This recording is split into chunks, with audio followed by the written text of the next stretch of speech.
بسم الله الرحمن الرحيم.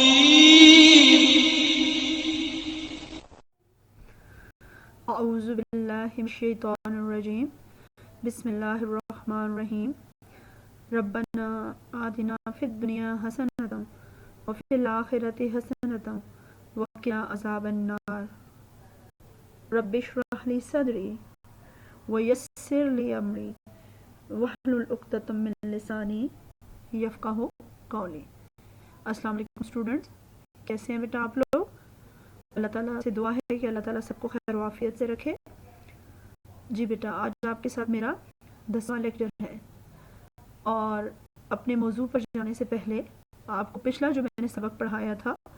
اس کو ہم اعادہ کریں گے. اور موضوع جو ہے وہ آپ کا وہی چل رہا ہے، عہد رسالت. پچھلے جو موضوع تھا اس میں آپ کو میں نے حضور صلی اللہ علیہ وسلم کی بعثت سے پہلے کے واقعات پڑھائے، اور اسی کا ہم آج اعادہ کرتے ہیں تاکہ جو اگلا سبق ہم پڑھیں تو اس کو سمجھنے میں ہمیں آسانی ہو سکے. ٹھیک ہے، چلیں جی اپنی کتاب کھولیں، آفاقی تہذیب و تمدن، اسی میں سے ہم اس کا اعادہ کرتے ہیں. جی اسٹوڈنٹس، ہم نے جو پچھلے لیکچر میں پڑھا وہ عہد رسالت میں رسول صلی اللہ علیہ وسلم کی ابتدائی زندگی، اور وہ کون سا کتنا دور پڑھا؟ بعثت اسلام سے پہلے کے حالات، یعنی حضور صلی اللہ علیہ وسلم کی پیدائش سے لے کر اور تبلیغ اسلام جو حضور صلی اللہ علیہ وسلم پر پہلی وحی نازل ہوئی اس سے پہلے تک کے ہم نے حالات پڑھے. سب سے پہلے ولادت بسعادت کہ حضور صلی اللہ علیہ وسلم جو ہیں وہ 12 ربیع الاول کو، ٹھیک ہے، اور اپریل کا مہینہ 571 عیسوی بولتے ہیں، 571، ٹھیک ہے. تو حضرت عیسیٰ علیہ السلام کے 650 سال بعد جو ہے وہ پیدا ہوئے، اور پیر کا دن تھا، اور آپ صلی اللہ علیہ وسلم جو ہیں وہ 12 ربیع الاول جو ہے وہ مہینہ تھا، 12 تاریخ پیر کے دن کو. اس کے بعد آپ صلی اللہ علیہ وسلم کی پیدائش کی جو ہے وہ آپ کے دادا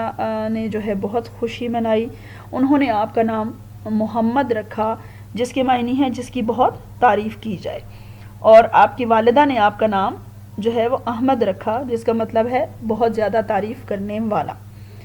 آپ کی والدہ بی بی آمنہ اور آپ کے والد حضرت عبداللہ جو ہیں وہ آپ کے والد جو ہے حضور صلی اللہ علیہ وسلم کی ولادت سے 4 ماہ قبل پہلے ہی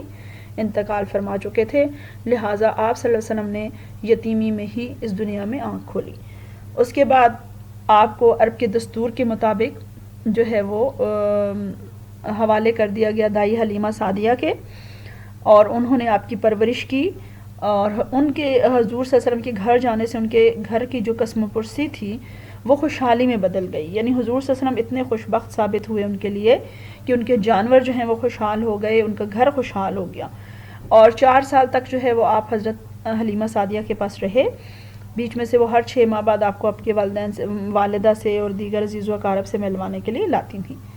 جب آپ صلی اللہ علیہ وسلم کی عمر مبارک 4 برس ہوئی تو وہ آپ کو آپ کی والدہ کے پاس لے آئیں. 2 سال آپ اپنی والدہ کے پاس رہے، یعنی 4 کے بعد 5 اور 6 سال.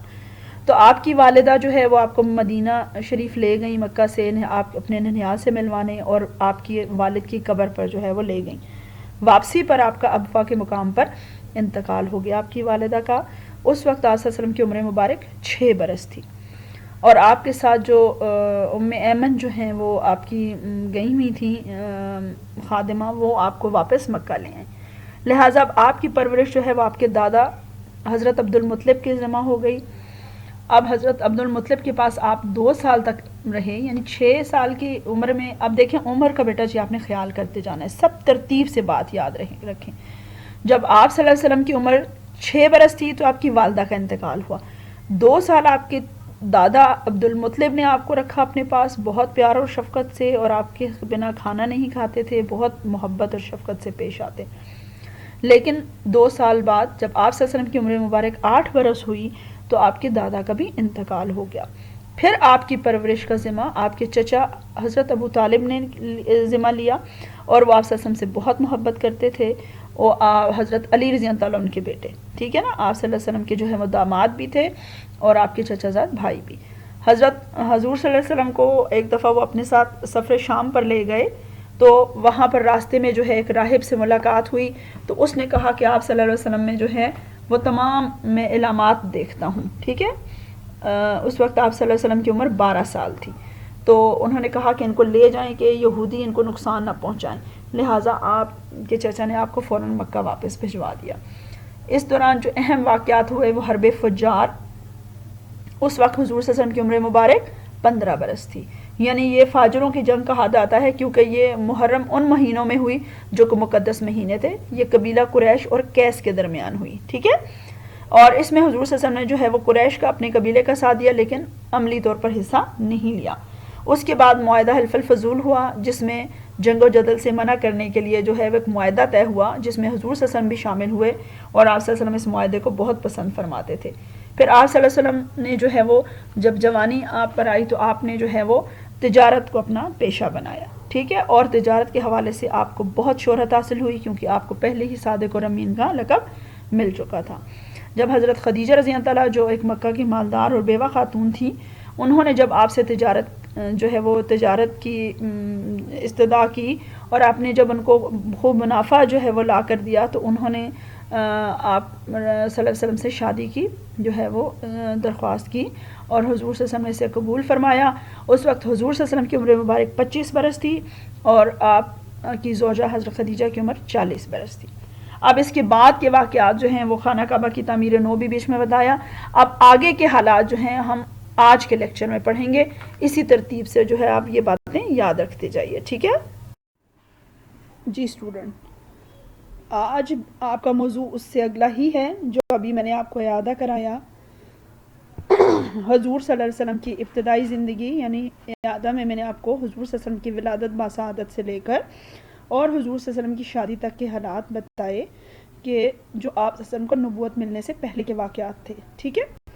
آج کا جو ہمارا موضوع ہے وہ حضور صلی اللہ علیہ وسلم کو نبوت ملنے کے بعد کے واقعات اب پڑھیں گے.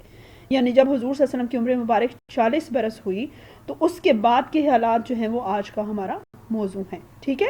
کہ حضور صلی اللہ علیہ وسلم پر پہلی وحی کہاں نازل ہوئی. اس وقت آپ کی عمر مبارک 40 برس تھی اور اس میں نبوت ملنے کے بعد کے حالات ہم نے پڑھنے ہیں. آپ کو وہی باب ہفتم ہے اور اسی کا یہ بھی موضوع چل رہا ہے، حضور صلی اللہ علیہ وسلم کی ابتدائی زندگی. اور آج ہم اس کا دوسرا حصہ پڑھیں گے. اپنی کتاب آفاقی تہذیب و تمدن بیٹا جی یہ کھولیں اور اس کا صفحہ نمبر 248. ٹھیک ہے، صفحہ نمبر 248 یہ کھولیں بیٹا جی. اس پہ آج آپ کو اس کا عنوان ملے گا اور ساتھ ساتھ بیٹا آپ نے پین یا پینسل اپنے پاس ضرور رکھنی ہے کیونکہ یہ چیپٹر بہت امپورٹنٹ ہے. ایم سی کیوز کے حوالے سے، شارٹ کوسچن کے حوالے سے اس میں سے بے شمار جو ہیں وہ ایم سی کیوز بنتے ہیں اور جو چیزیں اہم ہیں وہ آپ انڈر لائن کرتے جائیں تاکہ آپ کو یاد کرتے ہوئے وہ ساری جو ہیں وہ اہم پوائنٹس سامنے ہوں آپ کے. اس کے ساتھ ساتھ جو شارٹ کوسچن بنتے ہیں وہ بھی آپ نے نوٹ کرنے ہیں. ٹھیک ہے، ایم سی کیوز کے حوالے سے جو ہے آپ جو ہی حضور صلی اللہ علیہ وسلم کو بعثت ملتی ہے وہ یہی آتا ہے کہ حضور صلی اللہ علیہ وسلم کی عمر مبارک اس وقت کیا تھی، یا حضور صلی اللہ علیہ وسلم پر پہلی وحی کہاں نازل ہوئی، آپ پر کون سی صورت کی آیات نازل ہوئیں، پھر حضور صلی اللہ علیہ وسلم کی کیفیت کیا تھی. یہ بہت سارے اس میں سے بے شمار بیٹا جی سوالات بنیں گے اور آپ نے اس کو سبق کو غور سے سننا ہے اور اپنی کتاب سے جو ہے وہ ان اہم چیزیں نوٹ بھی کرنی ہیں. اور یہ ہے بھی ہمارے نبی صلی اللہ علیہ وسلم کی زندگی کے حوالے سے بحیثیت مسلمان ہمارے لیے لازمی ہے کہ ہم ان چیزوں کو سنیں، ہماری یادداشت میں ہوں، اپنی نبی صلی اللہ علیہ وسلم کی تمام زندگی کا ہر مرحلہ سے ہم واقف ہوں. تو بیٹا جی آج ہم حضور صلی اللہ علیہ وسلم کی بعثت کے حالات پڑھتے ہیں. ٹھیک ہے، تو چلیں جی اپنے موضوع کی طرف چلتے ہیں. اپنی کتاب صفحہ نمبر 248 کھولیں آفاقی تہذیب و تمدن کا. جی تدریسی مقاصد اس کے یہ ہیں کہ اسلامی تعلیمات میں سنت رسول جو ہیں وہ بہت اہمیت کی حامل ہے. ظاہر ہے ہم تک اللہ تعالیٰ کی تعلیمات ہمارے پیارے نبی صلی اللہ علیہ وسلم کے ذریعے پہنچیں تو قرآن پر عمل کے ساتھ ساتھ سنت پر عمل کرنا بھی جو ہے وہ ہمارے لیے لازمی ہے کیونکہ حضور صلی اللہ علیہ وسلم کی زندگی کو ہمارے لیے بہترین نمونہ قرار دیا گیا. اور بحیثیت ایک آخری رسول کے حضور صلی اللہ علیہ وسلم کی تعلیمات جو ہیں وہ ہمارے لیے کامل ہیں، آپ کا اخلاق ہمارے لیے کامل ہے اور اسی طرح سے ہمارے لیے اپنے نبی کے حالات زندگی کا جاننا بھی اتنا ہی ضروری ہے. لہٰذا یہ جو عہد رسالت کا جو موضوع ہے اس میں آپ کو ترتیب سے جو ہے وہ حضور صلی اللہ علیہ وسلم کے حالات زندگی اسلام مطلب بعثت سے قبل یعنی نبوت ملنے سے قبل کے حالات زندگی میں نے پچھلے لیکچر میں پڑھائے، اور اب اس لیکچر میں حضور صلی اللہ علیہ وسلم پر جو وحی نازل ہوئی اور اہل مکہ کا اس کے بارے میں کیا طرز عمل تھا، وہ تمام حالات جو ہیں وہ پڑھاتے جائیں گے، اور یہ ہسٹری ہے، یہ اسی ترتیب سے چلتی جائے گی، آپ نے اسے ایک ترتیب سے یاد رکھنا ہے۔ ظاہر ہے جوں دور گزرتا گیا کیا کیا حضور صلی اللہ علیہ وسلم کے ساتھ حالات درپیش تھے، وہ تمام چیزیں آپ کو جو ہے وہ یہاں پر تفصیل سے بتاؤں گی، اور یہ بحیثیت مسلمان ہمارے لیے ان کی آگاہی بہت ضروری ہے، اور اسی لیے جو ہے ان کو تفصیل سے بیان کیا جا رہا ہے، لہٰذا آپ نے اسے غور سے سننا ہے تاکہ آئندہ آنے والی نسلوں تک یہ ہمارے سارے جو تعلیمات ہیں وہ منتقل ہوتی جائیں، ہمیں بھی اس کا اجر ملے اور آئندہ کے لیے بھی یہ سب لوگ اس سے آگاہ ہوں۔ جی اسٹوڈنٹس، آپ کو جو اعادہ کرا دیا اس سے آگے جو ہے ہم آگے چلتے ہیں۔ تو حضور صلی اللہ علیہ وسلم کی ابتدائی زندگی میں اب جو ہم آگے پڑھیں گے وہ ہے قبل از بعثت نبوی زندگی، یعنی اب حضور صلی اللہ علیہ وسلم کو جب نبوت نہیں ملی تھی تو اس سے پہلے حضور صلی اللہ علیہ وسلم کے جو ہے وہ کیا روزمرہ زندگی کے معمول تھے، کیا تھا معمول؟ قبل از بعثت حضرت محمد صلی اللہ علیہ وسلم معزز اور پاک باز تھے، یعنی اللہ تعالیٰ جس کو بھی نبوت کے لیے منتخب کرتا ہے تو اس کے حالات زندگی ایسے اس شخص کے رکھتا ہے، اس نبی کے، کہ کبھی بھی کوئی ان کے بارے میں، چاہے وہ نبوت ملنے سے پہلے کے بھی حالات ہوں، ان کے بارے میں کوئی ایسی خامی تلاش نہ کر سکے کہ لوگ ان پر جو ہے وہ ان کے حالات کے بارے میں کوئی انگلی اٹھا سکیں۔ لہٰذا حضور صلی اللہ علیہ وسلم جو ہیں وہ نبوت ملنے سے پہلے ہی معزز اور پاک باز تھے، حالانکہ یہ ماحول آپ صلی اللہ علیہ وسلم کی طبیعت کے بالکل خلاف تھا، یعنی اس وقت جو ہے وہ شراب نوشی بھی تھی، جوا بھی کھیلا جاتا تھا، مختلف بدکاریاں اس معاشرے میں موجود تھیں، لیکن حضور صلی اللہ علیہ وسلم اس طبیعت کے حامل نہیں تھے، چونکہ اللہ تبارک و تعالیٰ نے آپ کو ایک منصب جلیلہ یعنی ایک معزز بڑا جو ہے وہ جلیل القدر عہدے سے نوازنا تھا۔ منصب جلیلہ کا مطلب ہے جلیل القدر عہدہ، ٹھیک ہے، قابل عزت اور قابل احترام عہدے سے سرفراز کرنا تھا، لہٰذا آپ صلی اللہ علیہ وسلم کی زندگی ابتدا ہی سے اہل عرب کی مشرکانہ رسومات اور لہو و لعب کہتے ہیں فضول بےہودہ قسم کی جو باتیں تھیں ان کی، عورتوں کے بارے میں شاعری کرنا، بیٹیوں کو زندہ درگور کرنا، یعنی ہر غلط کام اس وقت اس معاشرے میں تھا، لیکن حضور صلی اللہ علیہ وسلم جو ہیں ان تمام رسومات اور لہو و لعب سے پاک تھی آپ کی زندگی۔ اللہ تعالیٰ نے آپ صلی اللہ علیہ وسلم کو نیک سیرت اور سلیم الفطرت بنایا تھا، یعنی آپ جو ہے شروع سے ہی نیک فطرت تھے، آپ کی طبیعت میں پہلے سے ہی ان برائیوں سے دوری شروع سے ہی موجود تھی، لہٰذا آپ نے کبھی بھی ان برے کاموں میں شرکت نہیں اختیار کی۔ اب ہے جی حضور صلی اللہ علیہ وسلم کی خلوت نشینی، یعنی اکیلے جو ہے تنہائی میں حضور صلی اللہ علیہ وسلم، خلوت کہتے ہیں تنہائی کو، کہ آپ صلی اللہ علیہ وسلم نے جو ہے وہ ایک معمول بنایا ہوا تھا، کیا کہ نبوت کے منصب پر فائز ہونے سے 7 سال قبل، ٹھیک ہے، یہ بیٹا جی بہت امپورٹنٹ جو چیزیں ہیں ان کو انڈرلائن کریں کہ کتنا 7، یعنی حضور صلی اللہ علیہ وسلم 40 سال کے ابھی نہیں ہوئے تھے، اس سے کتنا عرصہ پہلے حضور صلی اللہ علیہ وسلم پر پہلی وحی 40 برس کی عمر میں نازل ہوئی، تو لہٰذا یہ ہے کہ 33، ٹھیک ہے نا، 33 سال کی عمر میں ہی آپ صلی اللہ علیہ وسلم جو ہے ایک روشنی، آپ صلی اللہ علیہ وسلم کو ایک روشنی اور چمک نظر آئی، اس روشنی کو پا کر آپ صلی اللہ علیہ وسلم کو بہت مسرت ہوئی، جو وقت گزرتا گیا آپ صلی اللہ علیہ وسلم نے خلوت نشینی اختیار کی، یعنی آپ تنہائی کی طرف مائل ہو گئے۔ آپ صلی اللہ علیہ وسلم پانی اور ستو لے کر مکہ سے 3 میل دور، کتنا 3 میل دور پہاڑیوں کے سلسلہ میں غار ہرا میں تشریف لے جاتے، ٹھیک ہے، ایک مکہ سے آگے جا کر ایک 3 میل دور ایک پہاڑیوں کا سلسلہ تھا، اس میں ایک غار تھی، غار ہرا میں تشریف لے جاتے، ہر سال رمضان المبارک اسی غار ہرا میں گزارتے، اسی عرصہ میں آپ صلی اللہ علیہ وسلم کو آپ صلی اللہ علیہ وسلم جو خواب دیکھتے اگلے روز وہ سچے ثابت ہو جاتے، یعنی صادقۃ الرؤیا یہ انبیاء کی بھی ہے کہ وہ ان کے جو خواب ہوتے ہیں وہ سچے ہوتے ہیں، تو حضور صلی اللہ علیہ وسلم کو اب نبوت ملنی تھی، تو اس لیے آپ صلی اللہ علیہ وسلم کی پہلے سے ہی عادت بن چکی تھی گوشہ نشینی کی، خلوت نشینی کی، اور اس کے ساتھ ساتھ آپ صلی اللہ علیہ وسلم کے خواب بھی سچے ہوتے جاتے تھے، اور آپ صلی اللہ علیہ وسلم ستو اور پانی لے کر جو ہے وہ گوشہ نشین رہتے، وہاں پر عبادت کرتے اور پھر واپس آتے، وقت بہت زیادہ دن کا وقت وہاں گزارتے۔ تو ابھی آگے میں آپ کو تھوڑا سا غار ہرا کے بھی جو ہے وہ مناظر دکھاتی ہوں تاکہ آپ کو سمجھ آئے کہ ہمارے پیارے نبی صلی اللہ علیہ وسلم کس قدر جو ہے وہ انہوں نے مشقت اٹھائی، ہم قوم کے لیے، ہماری قوم کے لیے، جہاں ان کو پہلی وحی ملی اور کہاں وہ اللہ تعالیٰ کے ساتھ جو ہے وہ اس کو حاصل کرنے کے لیے، اس کی رضا حاصل کرنے کے لیے اتنے دور جو ہے وہ جاتے تھے. اور دیکھیں کہاں پر یہ جگہ واقع ہے. جی اسٹوڈنٹس، ذرا اب یہ دیکھیں آپ غار حرا کے مناظر. میں نے کچھ جو ہے وہ آپ کو یہاں پر تصویروں کے ذریعے کہ یہ وہ پہاڑ ہے جس کے شروع سے یہ آپ کو نیچے، اگر میں نیچے والی تصویر میں جو دکھاؤں تو یہ مکہ ہے، ٹھیک ہے، یہ نیچے جو آبادی ہے، اور یہاں سے پھر چل کر اوپر آنا. اب تو دیکھیں یہ ساری سیڑھیاں بن گئی ہیں، یہ دیکھیں لوگ جو چل رہے ہیں اس طرح سے. اور اللہ کا شکر ہے کہ اللہ تعالیٰ نے مجھے بھی یہ سعادت نصیب کی کہ میں یہاں پر گئی، جب عمرہ کرنے گئی تھی تو تقریباً جو ہے وہ 1.5 گھنٹہ لگتا ہے صرف اوپر جانے میں اور اتنا ہی ٹائم نیچے آنے میں. یعنی اس قدر یہ اونچی پہاڑی ہے کہ سارا شہر مکہ نیچے ہے اور یہ پہاڑی اس قدر اوپر ہے. پھر اس کے دوسری طرف اتر کر یہ غار ہے. دیکھیں پتھروں کے درمیان میں یہ حضور صلی اللہ علیہ وسلم اس طرح سے اندر جا کر بیٹھ کر اندر داخل ہوا جاتا ہے. اور یہاں حضور صلی اللہ علیہ وسلم جو ہے وہ تمام دنیا سے جو ہے وہ بالکل الگ تھلگ ہو کر اپنے خلوت نشینی اختیار کی، اور یہیں پر آپ صلی اللہ علیہ وسلم کو پر جو ہے وہ پہلی وحی نازل ہوئی. یہ یہاں پر آپ کو نظر بھی آ رہا ہوگا، لوگ باہر ہی جو ہے نوافل ادا کر رہے ہیں، اور یہ اس پر لکھا بھی ہوا اقرا بسم ربک الذی خلق. یعنی جو پہلی جو ہے وہ وحی نازل ہوئی وہ اس غار حرا میں نازل ہوئی. اور آپ دیکھیں کہ ہمارے نبی صلی اللہ علیہ وسلم شروع ہی سے اللہ کی رضا جوئی کے لیے کس قدر جو ہے وہ انہوں نے مشقتیں اٹھائیں، کس قدر دور جو ہے وہ جاتے تھے تاکہ وہ صحیح معنوں میں جو ہے وہ تنہائی میں اللہ تعالیٰ کو یاد کرے. اور اللہ تعالیٰ نے آپ کو یہیں پر جو ہے وہ پہلی وحی اس غار حرا میں نازل ہوئی. تو اللہ تعالیٰ جو ہے وہ ہم لوگوں کو صحیح معنوں میں سنت رسول پر عمل کرنے کی توفیق دے، آپ صلی اللہ علیہ وسلم کی لائی ہوئی تعلیمات پر، کہ اس قدر جو ہے وہ حضور صلی اللہ علیہ وسلم نے جو ہے وہ تکلیف دے مراحل سے گزرے ہیں اسلام کی تبلیغ کے حوالے سے. جی اب میں نے آپ کو غار حرا دکھائی اس لیے کہ آپ کو سمجھ آ جائے کہ یہ اب بعثت جہاں ملی ہے حضور صلی اللہ علیہ وسلم کو نبوت، تو اب وہاں سے یہ بات شروع ہوتی ہے بعثت یعنی نبوت.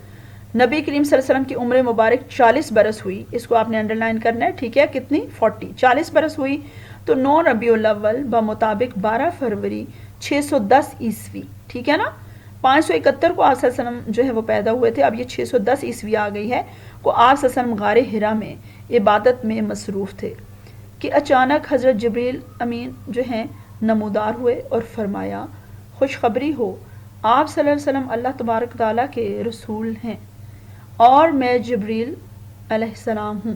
اس کے بعد روح الامین نے کہا. روح الامین حضرت جبریل علیہ السلام کا لقب ہے. اس کو بھی دیکھیے گا کہ یہ آ جاتا ہے کہ روح الامین کس کا لقب ہے، تو یہ حضرت جبریل علیہ السلام کا ہے. انہوں نے کیا فرمایا، اقرا، پڑھیے. آپ صلی اللہ علیہ وسلم نے جواب دیا ما انا بیکاریوں،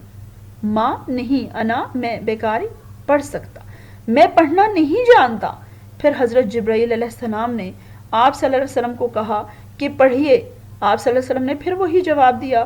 حضرت جبرائیل علیہ السلام نے آپ صلی اللہ علیہ وسلم کو تیسری مرتبہ اپنے سینے سے لگا کر بھینچا، یعنی زور سے آپ کو جیسے گلے مل کر دبایا زور سے، اور کہا پڑھیے. پھر جب جبرائیل علیہ السلام نے آپ صلی اللہ علیہ وسلم کو اللہ تبارک تعالیٰ کا یہ پیغام سنایا، یہ پہلی 5 آیات ہیں جو حضور صلی اللہ علیہ وسلم کو نبوت ملنے پر پہلی 5 آیات جو ہیں وہ پڑھائی گئیں سورہ علق کی. دیکھیں یہ 1 تا 5 لکھا ہوا ہے، ٹھیک ہے. یہ ساری بیٹا جی MCQs کے حوالے سے بہت اہم باتیں ہیں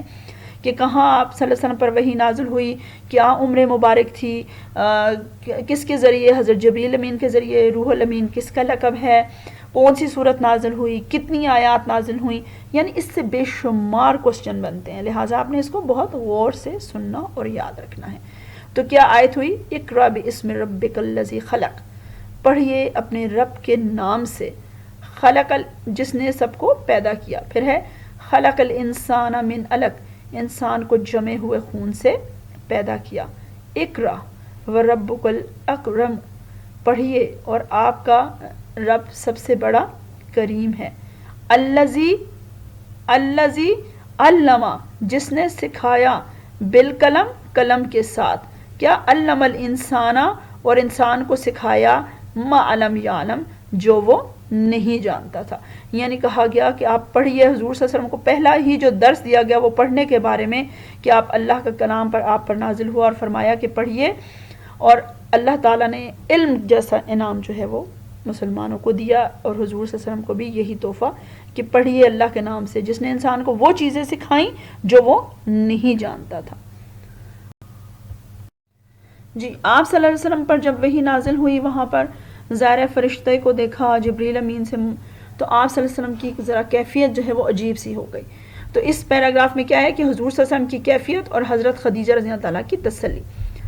اس کے بعد آپ صلی اللہ علیہ وسلم گھر واپس ہوئے تو آپ نے ان آیات کو دہرایا۔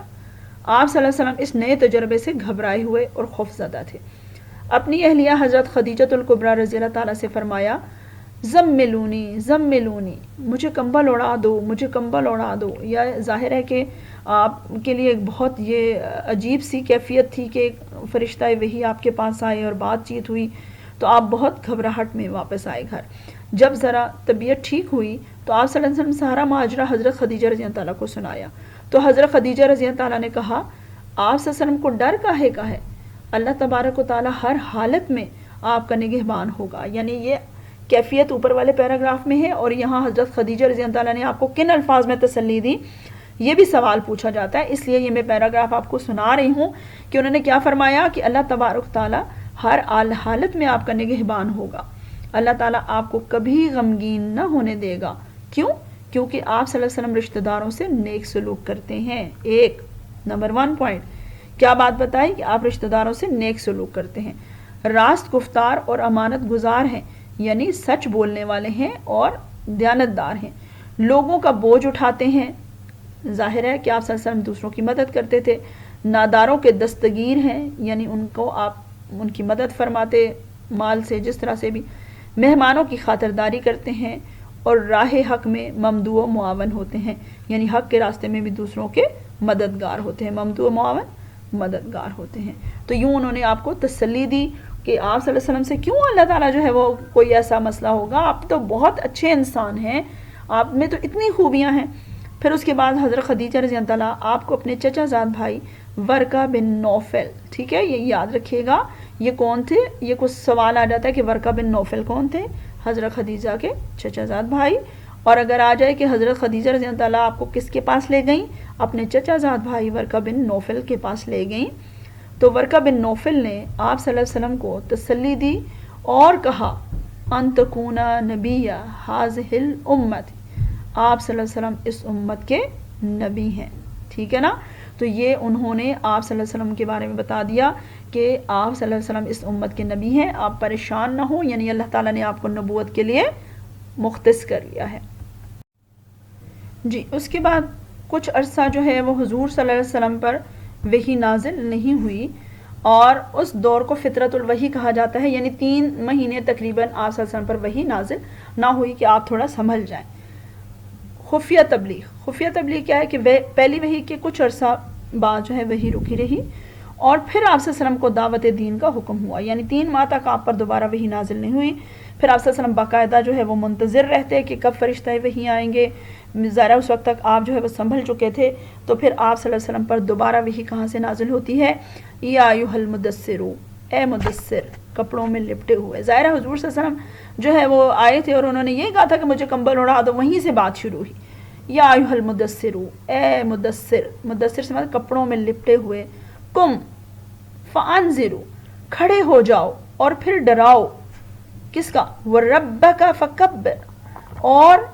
اپنے رب کی بڑائی بیان کرو، وثیابک فطہر، اور اپنے کپڑے پاک رکھو، والرجز فہجر، اور پلیدی سے ناپاکی سے دور رہو۔ یعنی یہ پھر آپ کو جو ہے وہ آیات دوبارہ نازل ہوئیں اور فرمایا گیا کہ آپ جو ہے وہ اٹھیں اور لوگوں کو حکم دیجیے اللہ کا، لوگوں کو ان کے انجام سے ڈرائیے جو برے کام کر رہے ہیں، اپنے رب کی بڑائی بیان کیجیے۔ تو پھر اب یعنی آپ کو فریضہ جو ہے وہ سونپ دیا گیا تھا تبلیغ کا، چنانچہ نبی کریم صلی اللہ علیہ وسلم نے اپنا فریضہ تبلیغ شروع فرمایا۔ شروع میں آپ صلی اللہ علیہ وسلم نے یہ کام خفیہ طریقہ سے ادا کیا۔ آپ صلی اللہ علیہ وسلم کی اس خفیہ دعوت تبلیغ سے کچھ لوگ ایمان لائے، اور یہ کہاں یہ سلسلہ شروع ہوا؟ چنانچہ ایک صحابی حضرت ارقم مخزومی، نام دیکھ لیجئے، ٹھیک ہے، کون سے صحابی کے گھر پر جو ہے وہ دین کا سلسلہ جاری ہوا؟ حضرت ارقم مخزومی رضی اللہ تعالیٰ کے مکان پر تعلیم دین کا سلسلہ شروع ہوا۔ جی، جب آپ صلی اللہ علیہ وسلم کو تبلیغ کا حکم ہوا تو سب سے پہلے آپ صلی اللہ علیہ وسلم نے جو ہے وہ اس کا سلسلہ کہاں سے شروع کیا؟ رشتہ داروں کی دعوت، یعنی آپ نے اپنے عزیز رشتہ داروں سے دعوت اسلام کا سلسلہ شروع کیا۔ سب سے پہلے آپ صلی اللہ علیہ وسلم نے اپنے اہل خانہ اور قابل اعتماد عزیزوں اور دوستوں کو اسلام کی دعوت دی، جس کے نتیجہ میں عورتوں میں سب سے پہلے، جی بیٹا غور سے سننا ہے، ان کو آپ نے انڈر لائن کرنا ہے، ایم سی کیوز میں یہ بہت دفعہ پوچھے جا چکے ہیں کہ عورتوں میں سب سے پہلے حضرت خدیجہ الکبریٰ رضی اللہ تعالیٰ، مردوں میں آپ صلی اللہ علیہ وسلم کے رفیق اور ساتھی حضرت ابو بکر صدیق رضی اللہ تعالیٰ، ٹھیک ہے، غلاموں میں آپ صلی اللہ علیہ وسلم کے پیارے غلام حضرت زید بن حارثہ رضی اللہ تعالیٰ، اور بچوں میں آپ کے چچا زاد بھائی حضرت ابو طالب کے بیٹے حضرت علی رضی اللہ تعالیٰ نے اسلام قبول کیا۔ اب یہ 4 کیٹیگریز ہیں، عورتوں میں حضرت خدیجہ رضی اللہ تعالیٰ، مردوں میں حضرت ابو بکر صدیق رضی اللہ تعالیٰ، غلاموں میں حضرت زید بن حارثہ رضی اللہ تعالیٰ جو آپ کے متبنہ بھی تھے، اور پھر جو آپ کے بچوں میں چچا زاد بھائی ہیں وہ حضرت علی رضی اللہ تعالیٰ نے جو ہے وہ اسلام قبول کیا، ٹھیک ہے، رشتہ داروں کو جب آپ نے دعوت دی۔ تو یہ جس کا بھی آ جائے کہ بچوں میں سب سے پہلے کس نے اسلام قبول کیا، غلاموں میں کس نے کیا، مردوں میں، تو یہ آپ کو 4 نام یاد ہونے چاہیے۔ پھر سورہ شعراء کی آیت 214 میں اللہ تعالیٰ کا ارشاد ہے وَأَنذِرْ عَشِيرَتَكَ الْأَقْرَبِينَ، اور آپ صلی اللہ علیہ وسلم اپنے قریب ترین رشتہ داروں کو ڈراؤ، یعنی اب حکم ہوا کہ اس کے بعد اپنے باقی خاندان والوں کو بھی جو ہے وہ دعوت و تبلیغ کا کام کرے۔ نبی کریم صلی اللہ علیہ وسلم نے اپنے چچا زاد بھائی حضرت علی رضی اللہ تعالیٰ کو خاندان قریش کے لیے دعوت کا اہتمام کرنے کے لیے فرمایا، یعنی ظاہر آپ کا قبیلہ تھا بنو ہاشم، اور قریش بڑا قبیلہ، اس کی شاخ تھی بنو ہاشم۔ اب چنانچہ دعوت کا اہتمام کیا گیا، جس میں عبد المطلب کے پورے خاندان نے شرکت کی، یعنی آپ کے دادا سے آگے جو بھی جتنے بیٹے ہیں ان کے پورے خاندانوں نے شرکت کی۔ جب لوگ کھانا کھا چکے تو آپ صلی اللہ علیہ وسلم نے فرمایا اے بنو عبد المطلب، یعنی اے عبد المطلب کے خاندان والو، میں آپ سب کے لیے آخرت کی فلاح لے کر آیا ہوں، اور میں نہیں جانتا کہ عرب بھر میں کوئی شخص بھی اپنی قوم کے لیے اس سے بہتر اور افضل کوئی شے لایا ہو۔ یعنی آپ صلی اللہ علیہ وسلم نے اپنے خاندان والوں کو دعوت پر بلایا، اس کے بعد ان سے مخاطب ہوئے اور ان سے کہا کہ میں آپ کے لیے بھلائی کا ایک پیغام لے کر آیا ہوں، اور مجھے نہیں یقین کہ اس سے پہلے کسی نے اتنی بھلائی کی بات کی ہو۔ مجھے اللہ نے حکم دیا ہے کہ میں سب لوگوں کو دعوت دوں، یعنی یہاں سے حضور صلی اللہ علیہ وسلم نے اپنے خاندان کو دین حق کی دعوت دی۔ جی، اپنے خاندان کو دعوت دینے کے بعد اب حضور صلی اللہ علیہ وسلم کو جو ہے وہ اب تمام لوگوں کو اعلانیہ دعوت کا، پہلے تو خفیہ تبلیغ کتنا عرصہ جاری رہی؟ 3 سال، ٹھیک ہے، 3 سال آپ صلی اللہ علیہ وسلم نے پہلے اپنے رشتہ داروں کو اور اپنے دوست احباب ہیں ان سے صرف جو ہے وہ اسلام کے ان کو تبلیغ کی، اور اب جو ہے وہ آپ کو 3 سال بعد اعلانیہ دعوت کا جو ہے وہ حکم مل گیا۔ آپ صلی اللہ علیہ وسلم تقریباً 3 سال تک لوگوں کو دعوت دیتے رہے، مگر بعد میں اللہ تعالیٰ کا یہ حکم ہوا، ٹھیک ہے نا، کہ اب آپ صلی اللہ علیہ وسلم سے کیا فرمایا گیا؟ فَاصْدَعِ بِمَا تُؤْمَرُ وَأَعْرِضْ عَنِ الْمُشْرِكِينَ وَأَعْرِضْ عَنِ الْمُشْرِكِينَ، بس جس بات کا آپ کو حکم دیا گیا ہے صاف صاف کہہ دیں اور مشرکوں سے اعراض کریں، ٹھیک ہے، کہ مشرکوں سے منہ پھیر لے، اب جو آپ کے اسلام پر ایمان لے آئے ہیں صرف آپ ان کے ساتھ ہوں، اور کفار سے جو ہے وہ آپ اب منہ پھیر لیں، ان سے دور ہو جائیں، یعنی آپ کو حق اور باطل میں اب فرق کرنا پڑے گا۔ چنانچہ کوہ صفا پر چڑھ کر لوگوں کو بلایا، یعنی آپ صلی اللہ علیہ وسلم نے جو ہے وہ اعلانیہ تبلیغ اگر آ جائے، اعلانیہ دعوت کہاں دی؟ تو کوہ صفا پر چڑھ کر لوگوں کو بلایا، اور جب لوگ جمع ہو گئے تو آپ صلی اللہ علیہ وسلم نے فرمایا اگر میں یہ کہوں کہ اس پہاڑی کی دوسری جانب سے دشمن کی فوج حملہ آور ہو رہی ہے تو کیا تم میری بات پر یقین کرو گے؟ تمام لوگوں نے یک زبان ہو کر کہا ہاں کیوں نہیں، ہم نے آپ کو ہمیشہ سچی بات کرتے سنا ہے، یعنی حضور صلی اللہ علیہ وسلم کو انہوں نے نبوت سے پہلے ہی صادق کا لقب دیا ہوا تھا۔ اب کیا ہوا؟ اس کے بعد آپ صلی اللہ علیہ وسلم نے قریش کے لوگوں سے فرمایا لوگوں سنو کہ اللہ ایک ہے، اس کا کوئی شریک نہیں، وہی عبادت کے لائق ہے، اور بت پرستی شرک ہے، بت پرستی اور بد اخلاقی سے بچو، میں تمہیں اللہ تعالیٰ کے عذاب سے ڈراتا ہوں، اگر تم لوگ ایمان نہ لائے تو تمہارے اوپر عذاب شدید نازل ہوگا۔ یعنی اب حضور صلی اللہ علیہ وسلم نے 3 سال بعد جو 3 سال خفیہ تبلیغ رہی، تو وہ پھر آپ صلی اللہ علیہ وسلم نے اللہ کے حکم سے تمام لوگوں کو کوہ صفا پر اکٹھا کر کے ان لوگوں کو عبادت کی، اللہ کے ایک عبادت کی جو ہے وہ تلقین کی اور ان کو عذاب آخرت سے ڈرایا۔ اب ان کا رد عمل دیکھتے ہیں کہ انہوں نے آگے کیا کیا۔ جی، جب دعوت دی گئی تو آپ صلی اللہ علیہ وسلم نے جب کوہ صفا پر اپنی بات مکمل کی تو کیا ہوا کہ تمام لوگ آپ سے ناراض ہو گئے، کفار مکہ کی ناراضگی، اور اس کا نقصان کیا ہوا کہ اسلام کے پہلے شہید۔ اب یہ آپ ذرا غور سے سنیں، جب لوگوں نے یہ خطاب سنا تو قریش مکہ بہت ناراض ہوئے اور منتشر ہو گئے، یعنی ناراض ہو کر گھروں کو واپس لوٹ گئے۔ آپ صلی اللہ علیہ وسلم کے چچا ابو لہب بہت سخت ناراض ہوا اور کیا کہا، نعوذ باللہ تو ہلاک ہو، استغفار، یعنی حضور صلی اللہ علیہ وسلم کو جو ہے وہ ان کے لیے بد دعا کی۔ کیا تم نے ہمیں اس لیے بلایا تھا؟ یعنی آپ کے بارے میں اس طرح سے کہا کہ ہمیں اس بات کے لیے بلایا تھا۔ رفتہ رفتہ دائرہ اسلام میں داخل ہونے والوں کی تعداد میں اضافہ ہوتا گیا اور ان کی تعداد 40 تک پہنچ گئی۔ بہرحال حضور صلی اللہ علیہ وسلم نے ہمت نہیں ہاری، اب وہ لوگ ناراض بھی ہوئے لیکن آپ صلی اللہ علیہ وسلم نے تبلیغ جاری رکھی۔ تو کیا ہوا کہ مسلمانوں کی وہ جو شروع کے تھوڑے سے جو آپ کے ساتھ 4 لوگ ایمان لائے، پھر اس کے ساتھ بڑھتے تعداد 40 ہو گئی۔ ایک روز رسول صلی اللہ علیہ وسلم نے بیت اللہ میں جا کر اللہ تعالیٰ کی وحدانیت کا اعلان فرمایا، یعنی کوہ صفا پر تو تبلیغ کی تھی، دعوت دی تھی، اب آپ صلی اللہ علیہ وسلم جو ہے وہ بیت اللہ شریف چلے گئے۔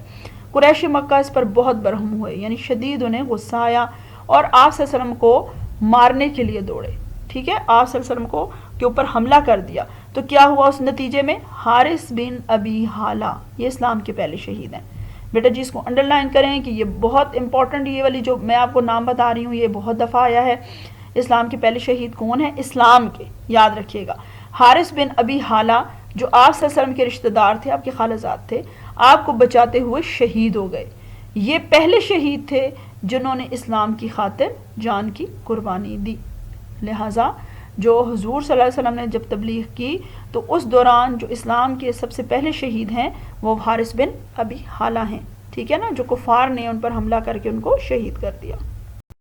اب جو ہے وہ کفار مکہ، اب جب آپ صلی اللہ علیہ وسلم نے اعلانیہ تبلیغ کر دی تو دشمن آپ کے کھل کر سامنے آ گئے، ٹھیک ہے، جنہوں نے اسلام قبول کیا وہ تو آپ کے ساتھی تھے، لیکن جیسا کہ اللہ تعالیٰ نے فرمایا کہ آپ مخالف جو ہے وہ باطل سے اعراض کریں، جو کافر ہیں ان سے اعراض کریں، تو پتہ چلا کہ اب جو آپ کے مخالف تھے انہوں نے آپ صلی اللہ علیہ وسلم کو کیا کرنا شروع کر دیا، قریش مکہ کی ایذا رسانی، یعنی آپ صلی اللہ علیہ وسلم کو ایذائیں دینا شروع کر دی، تکلیفیں پہنچانا شروع کر دی۔ قریش مکہ نے جب یہ باتیں رسول صلی اللہ علیہ وسلم سے سنی کہ آپ بتوں کی مذمت کرتے ہیں، یعنی وہ شروع سے بت پرست تھے اور جو خانہ کعبہ میں بھی انہوں نے 360 بت رکھے ہوئے تھے، تو انہوں نے کیا کیا کہ آپ بتوں کی مذمت کرتے ہیں اور تمام برائیوں کے کلا کما کے لیے، یعنی جو ان کے اندر جو اخلاقی اور معاشرتی برائیاں تھیں، شراب نوشی، جوا کھیلنا، بیٹیوں کو زندہ درگور کرنا، ان تمام برائیوں کے کلا کما یعنی ان کے خاتمے کے لیے کوشاں ہیں۔ تو قریش مکہ نے آپ صلی اللہ علیہ وسلم کی مخالفت شروع کر دی۔ اب یہ وجہ دیکھتے جائیں کہ کیوں، کیا آپ صلی اللہ علیہ وسلم چاہتے تھے کہ ایک خدا کی طرف آئیں۔ آپ صلی اللہ علیہ وسلم کے راستے میں کانٹے بچھائے جاتے، ٹھیک ہے، اور آپ صلی اللہ علیہ وسلم کو پتھر مارے جاتے۔ اگر یہ شارٹ کوسچن میں آئے کہ قریش مکہ نے ایذا رسانی کے لیے کیا کیا، حضور صلی اللہ علیہ وسلم کو کس طرح ایذا دیتے تھے، تو یہ پیراگراف اس کا جواب ہوگا، ٹھیک ہے نا۔ ساتھ ساتھ بیٹا جی آپ کو میں گائیڈ کرتی جا رہی ہوں کہ جو شارٹ کوسچن آئے تو کتنا آنسر اس کا آئے گا، اور ایم سی کیوز میں بھی جو چیزیں اہم ہیں وہ آپ نے لکھنی۔ تو کیا ایذا دی کہ آپ صلی اللہ علیہ وسلم کے راستے میں کانٹے بچھائے جاتے، آپ صلی اللہ علیہ وسلم کو پتھر مارے جاتے، راستے میں گندگی ڈال دیتے۔ ظاہر ہے ایک خاتون بڑھیا کے بارے میں آپ نے پڑھا کہ جب آپ صلی اللہ علیہ وسلم گزرتے تو آپ کے اوپر گندگی ڈال دیتی تھی، حتیٰ کہ آپ صلی اللہ علیہ وسلم کو نعوذ باللہ دیوانہ، جادوگر اور شاعر کہا جاتا۔ اگر مکہ میں کوئی نیا شخص داخل ہوتا تو اس سے کہا جاتا کہ محمد صلی اللہ علیہ وسلم کی بات پر کان نہ دھرنا، غرض یہ کہ آپ صلی اللہ علیہ وسلم کو اذیتیں پہنچانے میں کوئی کسر نہ چھوڑی گئی۔ آپ کا چچا بھی اور ابو جہل بھی جو آپ کا دشمن تھا وہ آپ صلی اللہ علیہ وسلم کے پیچھے ہوتا کہ جس کو آپ کوئی تبلیغ کی بات کرتے تو آپ کو جو ہے کہتا کہ ان کی بات نہ سنیں، نعوذ باللہ یہ دیوانہ ہے، یہ جادوگر ہے، یہ جادو کرتا ہے، کہ لوگ اس کی طرف مائل ہو جاتے ہیں۔ اور اس نے حل بھی نکالا کہ جب حضور صلی اللہ علیہ وسلم قرآن شریف کی تلاوت کرتے یا آیات تلاوت کرتے تو کہتا کہ کانوں میں انگلیاں ٹھونس لو کہ یہ انسان کے دل و دماغ پر اثر کر جاتا ہے۔ اور آپ صلی اللہ علیہ وسلم کو انہوں نے تکلیف دینے میں، اذیت دینے میں کوئی کسر نہیں چھوڑی تھی، ہر طرح سے. ایک دفعہ حضور صلی اللہ علیہ وسلم مسجد میں تشریف لے گئے نماز ادا کرنے کے لیے، تو آپ صلی اللہ علیہ وسلم کے اوپر گندگی ڈال دی، اور پھر حضرت فاطمہ رضی اللہ عنہ کو پتہ چلا، وہ جلدی سے دوڑی ہوئی آئیں اور آپ کے اوپر سے وہ اوجھ کا گند اتارا. تو اس قدر جو ہے یہ لوگ آپ صلی اللہ علیہ وسلم کو اذیت دیتے رہے، لیکن حضور صلی اللہ علیہ وسلم خاموشی سے اپنی تبلیغ کا کام جاری رکھے ہوئے تھے، کسی کو برا بھلا نہیں کہتے تھے، اور اپنے جو آپ کو جو فرض سونپا گیا تھا اس کے لیے جو ہے مستقل مزاجی سے جو ہے وہ تبلیغ اسلام کرتے رہے. جی، اب جیسا کہ قریش مکہ نے اور کفار مکہ نے آپ صلی اللہ علیہ وسلم کو اذیتیں طرح طرح کی دیں، جسمانی، ذہنی، ہر طرح سے آپ کو اذیت دی دعوت اسلام پر، لیکن آپ صلی اللہ علیہ وسلم کا کیا رویہ رہا؟ دعوت پر ثابت قدمی کا اظہار. قریش مکہ نے باہمی مشورہ سے یہ طے کیا کہ آپ صلی اللہ علیہ وسلم کے بارے میں ابو طالب سے بات کی جائے، یعنی آپ کے سرپرست وہی تھے، آپ کے چچا. کیا بات کی جائے کہ وہ اپنے بھتیجے کو منع کریں کہ وہ ہمارے بتوں کو برا بھلا نہ کہے اور دعوت توحید سے باز آئے. یعنی ایک نیا دین قبول کرنے پر وہ کسی طور راضی نہیں تھے، لہٰذا اب انہوں نے جو ہے وہ اب یہ سوچا کہ اب حضرت ابو طالب سے جا کر بات کرتے ہیں. چنانچہ ایک وفد تشکیل دیا گیا جس میں عقبہ بن ربیعہ، ولید بن مغیرہ، ابو جہل اور ابو سفیان وغیرہ شامل تھے. ٹھیک ہے، یہ نام یاد رکھیے گا، 4 لوگوں کے نام ہیں جو وفد جو ہے وہ حضرت ابو طالب کے پاس گیا. یہ سب لوگ ابو طالب کے پاس آئے اور کہا کہ تمہارا بھتیجا ہمارے معبودوں کو برا بھلا کہتا ہے. وفد نے واضح طور پر جنگ کرنے کی دھمکی بھی دی. ابو طالب نے آپ صلی اللہ علیہ وسلم کو صورتحال سے آگاہ کیا اور کہا، بیٹا میرے اوپر اتنا بوجھ نہ ڈالو کہ میں اٹھا نہ سکوں. یعنی کہ یہ لوگ مجھ پر اتنا پریشر ڈال رہے ہیں، اب ظاہر ہے میں قبیلے کا سردار ہوں، اس بنو ہاشم کا، اور یہ سارے قریش کے قبیلہ کے لوگ اب میرے پاس آ چکے ہیں تمہاری شکایت لے کر. تو انہوں نے اس طرح سے کہا کہ بیٹا میرے اوپر اتنا بوجھ نہ ڈالو کہ میں اٹھا نہ سکوں. ظاہر قبائل کی بات سننا بھی پڑتی تھی. نبی کریم صلی اللہ علیہ وسلم نے جب چچا ابو طالب کے یہ کلمات سنے تو آپ صلی اللہ علیہ وسلم نے انتہائی سکون سے فرمایا، میرے چچا، اگر یہ لوگ میرے دائیں ہاتھ پر آفتاب اور بائیں ہاتھ پر مہتاب لا کر رکھ دیں، ٹھیک ہے نا، یہاں یہ بیچ میں سے مس پرنٹ ہے، اور مجھ سے مطالبہ کریں، یعنی ایک ہاتھ پر سورج دوسرے پر چاند لا کر رکھ دیں اور مجھ سے مطالبہ کریں کہ اسلام کی اشاعت نہ کروں، کہ میں اسلام کی جو ہے وہ تبلیغ چھوڑ دوں، تو خدا کی قسم اس کام سے باز نہیں آؤں گا جس پر مجھے اللہ نے مامور کیا ہے. یعنی حضور صلی اللہ علیہ وسلم نے بالکل ان کو 2 ٹوک الفاظ میں سمجھا دیا کہ ایک ناممکن کام ہے کہ آپ سورج اور چاند کو ہاتھوں پر لا کر دیں. یعنی کہا کہ ناممکن بھی ممکن کر دیں تو میں پھر بھی تبلیغ اسلام نہیں چھوڑوں گا. آپ صلی اللہ علیہ وسلم کے چچا ابو طالب نے جب آپ صلی اللہ علیہ وسلم کا یہ پختہ عزم، یعنی اتنا پختہ ارادہ دیکھا تو فرمایا کہ جاؤ پورے شوق سے اپنے مشن کو جاری رکھو، میرے ہوتے ہوئے کوئی بھی آپ کو غزن یعنی نقصان نہ پہنچا سکے گا. یہ سیرت ابن ہاشم سے یہ جملے لیے گئے کہ دیکھیں کہ آپ کے چچا نے آپ کو پوری حمایت کا یقین دلایا اور کہا کہ آج سے تمہارا کوئی بال بھی بیکا نہیں کر سکتا، تم جاؤ اور اپنی تبلیغ اسلام کرو. جی اسٹوڈنٹس، اب جو آپ نے ساری ترتیب سے میں نے آپ کو بتا چکی ہوں کہ کس طرح سے جو ہے وہ حضور صلی اللہ علیہ وسلم کے راستے میں، تبلیغ اسلام کے راستے میں کفار مکہ حائل رہے. آپ صلی اللہ علیہ وسلم کو ہر طرح کی اذیتیں دے چکے. آپ صلی اللہ علیہ وسلم کو ذہنی اذیتیں دیں، آپ صلی اللہ علیہ وسلم کو معاذ اللہ مجنوں کہا، دیوانہ کہا، اور اس کے ساتھ ساتھ آپ صلی اللہ علیہ وسلم کو جسمانی اذیتیں بھی دے لیں، پھر بھی کارگر ثابت نہ ہوا کچھ. یعنی ان کے سارے حربے ناکام ہوتے جا رہے تھے. پھر انہوں نے آپ کے ساتھیوں کو اذیتیں دیں، پھر بھی کوئی مسئلہ حل نہ ہوا. پھر انہوں نے آپ کے چچا کے پاس جو ہے وہ آپ کی شکایت کی، وہاں بھی ناکام ہوئے. تو آخر میں انہوں نے ایک اپنی مکاری کا ایک حربہ جو ہے وہ چال چلی، قریش مکہ کا ایک اور حربہ. وہ دنیاوی لحاظ سے یہ سوچتے تھے کہ اب یہ حربہ ہمارا بڑا کارگر ثابت ہوگا. قریش مکہ نے جب آپ صلی اللہ علیہ وسلم پر مظالم ڈھالئے اور کوئی تدبیر کارگر نہیں ہوئی، یعنی کوئی تدبیر کام نہیں آئی، جو کرتے رہے، حضور صلی اللہ علیہ وسلم نے ان کا جواب ان کو نہیں لوٹایا، اذیت کے بدلے خاموشی اختیار کی، ثابت قدمی اختیار کی، لیکن دین سے پیچھے نہیں ہٹے، دین کی تبلیغ سے. تو کیا ہوا؟ تو پھر انہوں نے آپ صلی اللہ علیہ وسلم کو لالچ دیا کہ اگر چاہیں تو بادشاہ بن جائیں. اب انہوں نے حضور صلی اللہ علیہ وسلم کو بحیثیت انسان، جو ایک انسان کے اندر حرص ہوتی ہے چیزوں کی، اس کی طرف وہ لے آئے کہ اب تو یہ مان جائیں گے. اور پہلے ہی انہوں نے جو تجویز آپ کو دی کہ ان 3 تجاویز میں سے کوئی بھی آپ مان لیں، کہ پہلی کیا کہی کہ بادشاہ بن جائے. ظاہر ہے ایک شخص کو بیٹھے بٹھائے بادشاہت مل جائے، اس سے بڑی بات کیا ہو سکتی ہے؟ تو انہوں نے حضور صلی اللہ علیہ وسلم کو پہلی لالچ یہ دی کہ آپ چاہتے ہیں تو آپ ہمارے سب قبیلوں پر سردار بن جائیں، بادشاہ بن جائیں۔ پھر اس کے بعد کیونکہ یہ بہت ہمیشہ سے عربوں میں یہی ان کا تھا کہ جو قبیلہ ہمیشہ سے لڑائی جھگڑا کرتے تھے اور اپنے قبیلے کو اعلیٰ تصور کرنے کے لیے، سرداری کے لیے وہ جنگ و جدل کرتے تھے، یہ ان کے لیے بہت بڑی جو ہے وہ تجویز تھی۔ اب انہیں نہیں معلوم تھا کہ حضور صلی اللہ علیہ وسلم کا مقصد دنیاوی نہیں ہے، ان کا مقصد بہت اعلیٰ و رفع ہے، وہ تو اللہ کی رضا اور اس کے دین کے نفاذ کے لیے آئے ہیں۔ لیکن اب یہ لوگ اپنے جیسا سمجھتے ہوئے انہوں نے حضور صلی اللہ علیہ وسلم کو یہ تجاویز دی۔ پھر دوسرا کہا یا کسی حسین عورت سے شادی کر لیں۔ ظاہر ایک عام شخص کی یہ بھی ایک خواہش ہوتی ہے، انہوں نے آپ کے پاس یہ بھی خواہش جو ہے وہ آپ کو کہا کہ آپ چاہتے ہیں تم پوری کر دیتے ہیں، یا پھر اگر مال چاہیے تو مال لے لے۔ ظاہر ہے انسان مال کے بارے میں بہت حریص ہے اور دنیا ساری اسی چیز کے پیچھے پڑی ہوئی ہے، تو انہوں نے چاہا کہ یقیناً حضور صلی اللہ علیہ وسلم ہماری ان تجاویز پر غور کریں گے، لیکن ساتھ انہوں نے کیا شرط رکھی، مگر آپ صلی اللہ علیہ وسلم اپنا مشن چھوڑ دیں، یعنی آپ جو ہے وہ دین اسلام کو چھوڑ دیں اور نیا دین ہمیں نہ بتائیں، ہمارے بتوں کو برا بھلا نہ کہیں۔ اب انہوں نے یہ تین جو تجاویز دے کے آپ صلی اللہ علیہ وسلم سے یہ چاہا، لیکن حضور صلی اللہ علیہ وسلم ان چیزوں کی حیثیت ہی نہیں تھی ان کے سامنے، کیونکہ آپ صلی اللہ علیہ وسلم تو اللہ کے برگزیدہ نبی ہیں، نبی آخر الزماں ہیں، آپ کا تو اتنا اعلیٰ منصب تھا۔ آپ صلی اللہ علیہ وسلم کا منصب کیا تھا؟ دین اسلام کی تبلیغ اور اس کا نفاذ، اور تمام انبیاء سے بھی اللہ تعالیٰ نے ان کے جو منصب دیے ہیں ان کے بارے میں اللہ تعالیٰ پوچھے گا، تو آپ صلی اللہ علیہ وسلم کے لیے یہ دنیاوی چیزیں کہاں اہمیت کی حامل تھیں؟ اس لیے آپ صلی اللہ علیہ وسلم نے ان کی کسی بات کو نہیں مانا اور ثابت قدمی سے جو ہے وہ تبلیغ اسلام جاری رکھی۔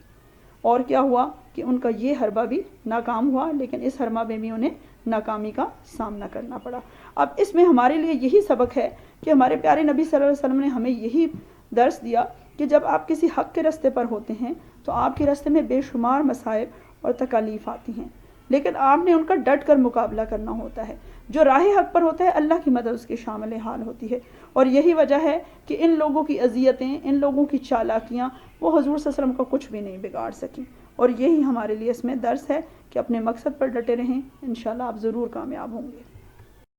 جی اسٹوڈنٹس، اب آج کی جو آپ کا موضوع تھا اس میں نے اتنا ہی چیزیں ڈالی ہیں، کیونکہ یہ ایک لمبا چیپٹر ہے اور اس میں سے ہم تھوڑی تھوڑی کر کے جو ہے وہ ہیڈنگز کے تحت جو ہے وہ پڑھتے جائیں گے، کیونکہ حضور صلی اللہ علیہ وسلم کی زندگی، ان کی عہد رسالت کے حوالے سے بھی ابھی آپ مکی دور پڑھیں گے، پھر مدنی دور پڑھیں گے، یہ ایک ترتیب چلتی جائے گی، لہٰذا آپ نے اسے ساتھ ساتھ ترتیب سے یاد کرنا ہے۔ جیسے میں نے آپ کو بعثت سے قبل یعنی پیدائش سے لے کر حضور صلی اللہ علیہ وسلم کی جو ہے وہ غار حرا میں عبادت تک کا ایک مرحلہ ہے، اسے کہتے ہیں قبل از بعثت، یعنی آپ کو نبوت ملنے سے پہلے کے حالات۔ یہ اس طرح سے لانگ کوسچن بھی آتے ہیں کہ آپ سے یہ پوچھ لیا جائے کہ قبل از بعثت حضور صلی اللہ علیہ وسلم کی زندگی کے واقعات تحریر کریں، تو وہ حضور صلی اللہ علیہ وسلم کی ولادت سے لے کر اور قبل از بعثت یعنی جو غار حرا تک آپ جاتے تھے وہ سارا اس میں سیکوینس سے، ترتیب سے وہ ساری ہیڈنگز آتی ہیں۔ پھر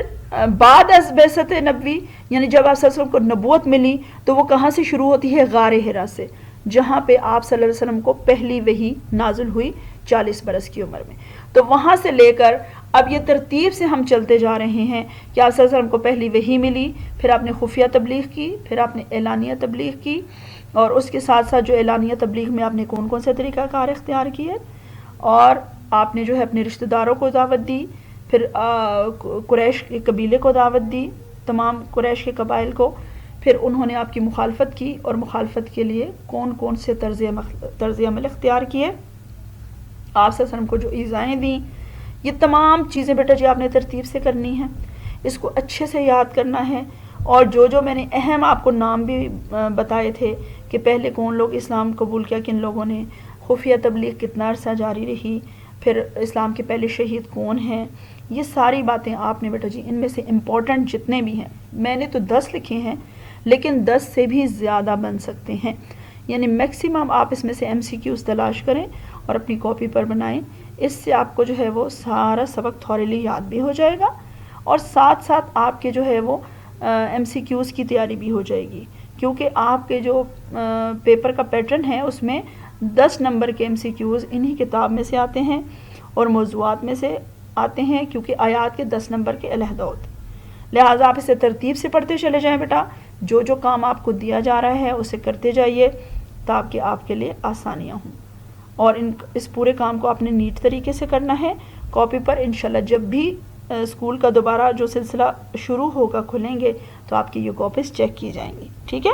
اور اپنے آپ کو انسان جو ہے وہ سب سے زیادہ اپنے آپ کے ساتھ سنسیئرٹی یہی ہے کہ آپ ایمانداری سے یاد بھی کریں اور کام بھی کرتے جائیں۔ اسی امید کے ساتھ کہ آپ کو یہ سبق جو ہے وہ یاد ہو گیا ہوگا، اور انشاءاللہ آپ کو جو میں نے کام دیے ہیں وہ بھی آپ کریں گے، اس کو ضرور کام کیجیے گا، اپنا بہت خیال رکھیے گا۔ انشاءاللہ اگلے لیکچر کے ساتھ آپ کے ساتھ جو ہے وہ ملاقات ہوگی، آپ سے بات چیت ہوگی، اور اسی سے آگے ہم چلیں گے، اور پچھلا یاد ہوگا تو اگلا بھی آپ کے لیے یاد کرنا آسان ہوگا، ٹھیک ہے؟ اللہ حافظ۔ اپنے ساتھ ساتھ ہمیں بھی دعاؤں میں یاد رکھیے گا۔ یہ 42 منٹ 56 سیکنڈ۔ اللہ